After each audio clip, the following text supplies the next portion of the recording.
All right, flag plant season continues with my 3 flag plant quarterbacks. Let's go! Now, finding a breakout quarterback involves a variety of factors, not just athleticism.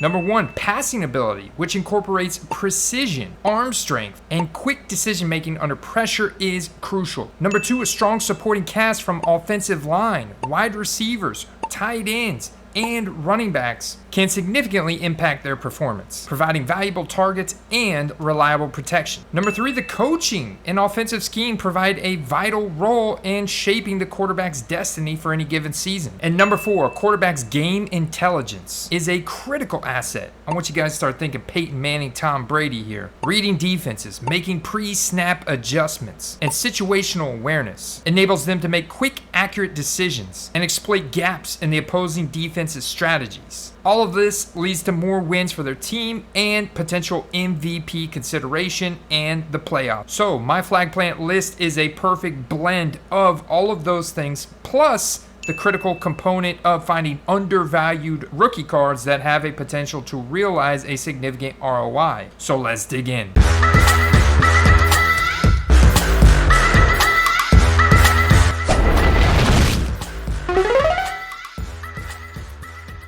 Deshaun Watson played only 6 games in 2022 after sitting out the 2021 season as a Houston Texan. Say what you will about his scandal, but he went precisely 700 days without playing in a live NFL game. He had 3 starts with a completion percentage of 55% or lower, and during those first 4 starts, his yards per attempt never got past 6.6.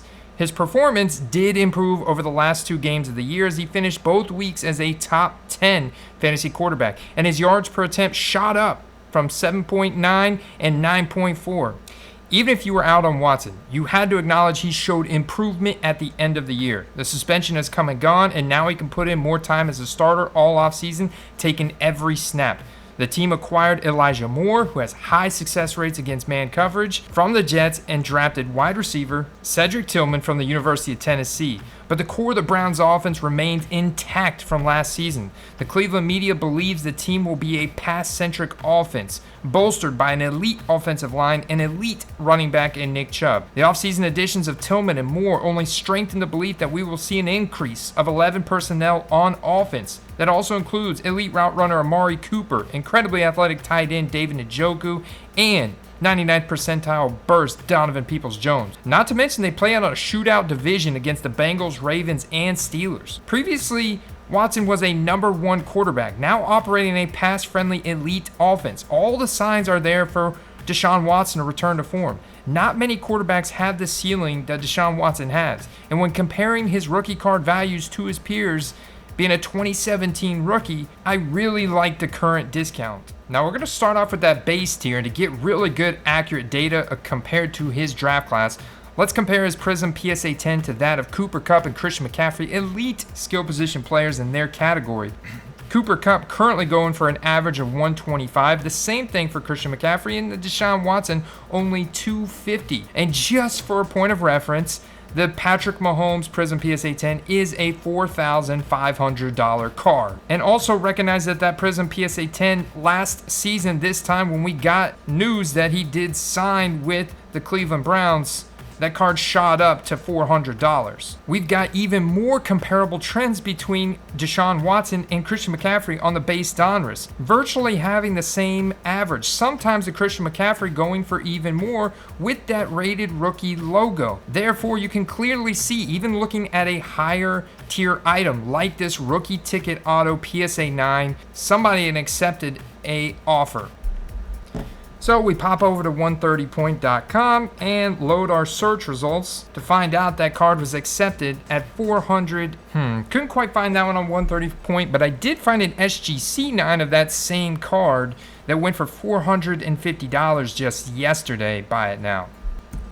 We also have an Optic Contender Silver Prism Rookie Ticket Auto, which is also on-card auto, that closed for $270 in auction on June 4th. This one will be a little bit easier to find comparable sold data with that of Cooper Kupp and Christian McCaffrey. You got to understand, this card authenticated for Patrick Mahomes, we're now talking well above $10,000 to $20,000.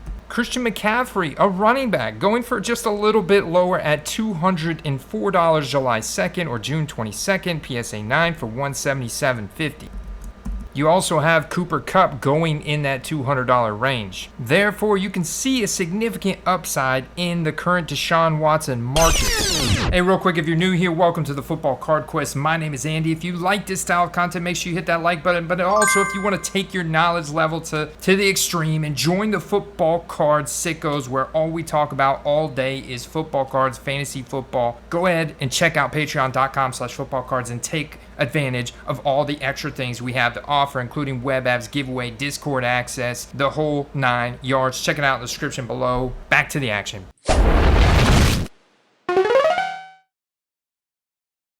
It was a tale of two halves for Jared Goff in 2022. The Lions lost 6 of their first 7 games, while Goff turned in a 12-6 touchdown interception ratio while averaging 282 yards per contest. But Detroit flipped that script, finished the year on an 8-2 stretch where Goff dropped 253 yards per game, but more importantly, saw him throw 17 touchdowns to just 1 interception. The Lions and Goff will look to carry that success they found at the end of the season into this year. They'll just have to do it without Jameson Williams for the first 6 games, as he was suspended for violating the NFL's gambling policy. Even so, Goff does have a certified alpha in Amon-Ra St. Brown, 2 sturdy veteran presences in Josh Reynolds and Marvin Jones now back on the team, a field stretcher in Khalif Raymond, an ascending playmaker tight end in rookie Sam Laporta, an electric rookie number 12 overall pick Jahmyr Gibbs. Not to mention they added the all-purpose durable David Montgomery to the team this year. Jared Goff has always been great behind a clean pocket. 71.3% clean pocket completion percentage last year, which ranked number 11 among QBs, and a disaster under pressure. Only a 28% completion percentage, which ranked number 33. With the Lions set to return 4/5 of their starters on the offensive line, and will also welcome back right guard Hal Vatae, who missed last year with a back injury, PFF ranks this offensive line heading into the season in the top 5. Expect Goff to look more like the guy who ended the year than the one who started. Clearly, the NFL is recognizing this by starting them opening Thursday night against the defending Super Bowl champion Chiefs. Jared Goff is also a 1.1 draft pick from 2016, which also happens to be the first-year Panini manufactured Optic, the very popular rated rookie set with the chrome finish. And the base prisms for rookies that year were also all silvers out of the box. So you can see things like this miscellaneous rookie auto here from Jared Goff with a miscellaneous patch. It is important to notate this does not clearly indicate that this is a rookie card right off the bat. So that's why it has been devalued to about $30. Also, the autograph goes off the sticker, so you want to take those things into consideration. I always love to start off with a card like this. The Prism from 2016 in a PSA 10 slab is going to be the gold standard, or the most popular card next to the rated rookie from that draft class. It's an easy compare for me to Dak Prescott and Derrick Henry, elite running back. Dak Prescott and Jared Goff are actually pretty much neck and neck, whereas Dak Prescott's high on this card is between $400 and $500 over the past couple years. Jared Goff still has a lot of potential to go, especially with a much lower population report on that card for him, even though he's up, as you can see, 19.91%. Derrick Henry's base Prism PSA 10 going for an average of $208, higher than the Jared Goff and the Dak. Also, compare the trend of those first-year optics. The Dak going for 88. The Derrick Henry going for 70, and the Jared Goff going for a lowly 45, painting another picture on that base tier as to just how much upside he does have. I look at something like this blue Prism here from Select PSA 10 for an average of $140. That was July 12th. Buy it now. Very solid when you consider the fact there's only 23 PSA 10, so this is definitely going to be in that mid tier with more high-end upside to it. Because of the scarcity, there is a tremendous amount of scarcity for 2016 product. Things like this red, white, blue Disco Prism for $26 is a smash buy. $21.50. So when you're looking at that, make sure you look at the PSA 10 hit rate. The PSA 10 hit rate on his base Prism from 2016, 39%. You have a 54% chance of getting a 9, and that's why I'll tell you, you have about a 95% chance of getting a 9 or a 10. So it's safe to say when you're looking at that raw card, if it's going for significantly less than the 9, that's where it presents a nice upside. So right here, yes, you have a nice upside on that card. It's a great buy. Even his cards that should be more in that $400 to $500 range because of their scarcity and desirable factors like rookie on-card autos and rookie card shields, going for well less than what his peers Dak Prescott, Derrick Henry go for right now, further cementing his upside in the card market. All right, now real quick, I want to shout out a company that I'm not affiliated with, but they are an incredible platform with an incredible product, and that is cultivating all these stats and putting out great tools for fantasy gamers to help win their leagues. I get a lot of questions from people asking me where I get all these advanced stats from, and that is playerprofiler.com. And now they help me find breakout candidates to target in the hobby.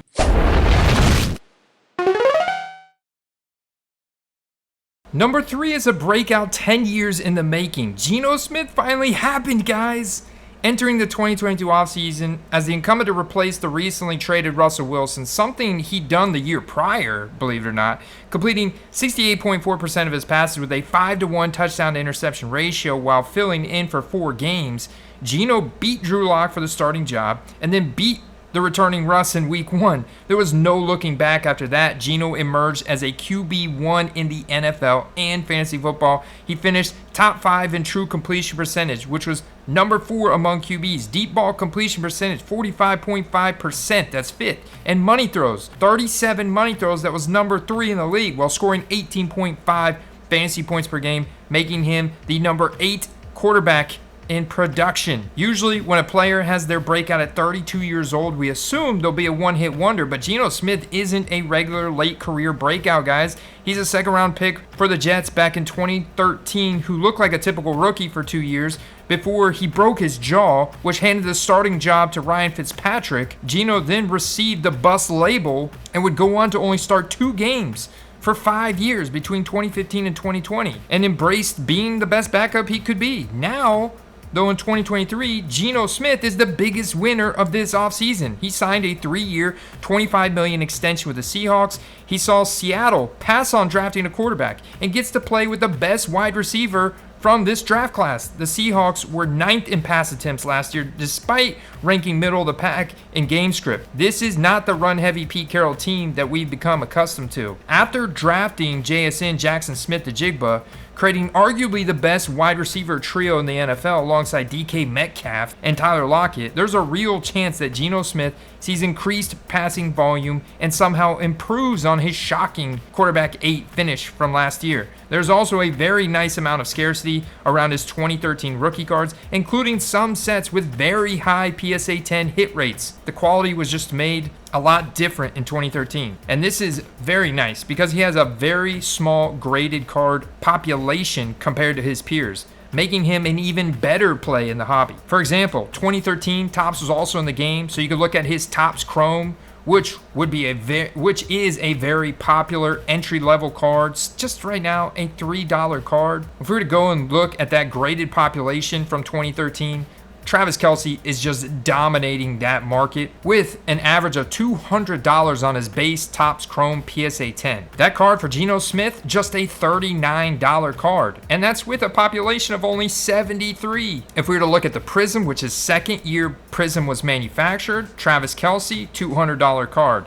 DeAndre Hopkins, $50 card. Geno Smith, $50 card. So he's being traded around the same as DeAndre Hopkins in a lot of situations. However, you can find crazy deals on Geno Smith rookie auto product that has an incredible scarcity. We're talking $400 or $500 cards for Travis Kelce, around that $100 mark for DeAndre Hopkins. Now just $25 to $40 for Geno Smith. This is a travesty within the hobby, something that will surely change by the end of 2023 when Geno Smith goes out and once again exceeds expectations, but even outperforms last year's numbers, and Seattle Seahawks potentially make a deep playoff run. All right, guys, what do you think about my 3 flag plant quarterbacks? Let me know in the comment section below. I want to hear from you whether you agree, disagree, who would you have in this mix, and there are definitely more speculative guys. I've got my top 7 actually, including a couple speculative ones in there, a second-year quarterback and a third-year quarterback that I think is going to break out this year as well. Check all my full list of rankings for flag plants right now over at patreon.com/footballcards. I'll see you guys in the next video. Peace.